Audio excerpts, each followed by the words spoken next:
సాధన ready అవ్వు. ఎక్కడికండి? ఎక్కడికంటావేంటే అమ్మ phone చేసింది పండక్కి ఇంటికి రమ్మని. రెడీ అవ్వు. నేను రావడం కుదరదు. మీరు వెళ్ళాలనుకుంటే వెళ్ళండి, కానీ నన్ను ఇబ్బంది పెట్టకండి. అదేంటి సాధన, అమ్మ వాళ్ళకైనా ఎవరున్నారు, మనం తప్ప. అయినా నేను అక్కడ ఉండమనట్లే కదా, వాళ్ళ కోసం ఒక రోజు రమ్మంటున్నా అంతే. మీకు ఒకసారి చెప్తే అర్థం కాదా? కావాలనే మాట్లాడతారా?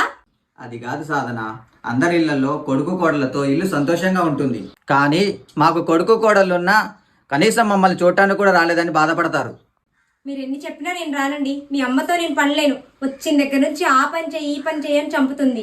సరే అని అన్నీ చేసినా పనిలో ఏదో ఒక వంక పెడుతూనే ఉంటుంది. మీ అమ్మ నీకు పనులు నేర్పలేదు అంటూ నన్ను రాచి రంపాలు పెడుతుంది. అందుకే నేను రానంటున్నా. అంతేకాని మీ అమ్మ వాళ్ళ మీద నాకే కోపం లేదండి. నువ్వు అన్నది నిజమే, కానీ వాళ్ళు వయసు మీద పడటం వల్ల వాళ్ళు అలానే మాట్లాడుతూ ఉంటారు. వాళ్ళ అన్నీ విని విన్నట్లు వదిలేయి.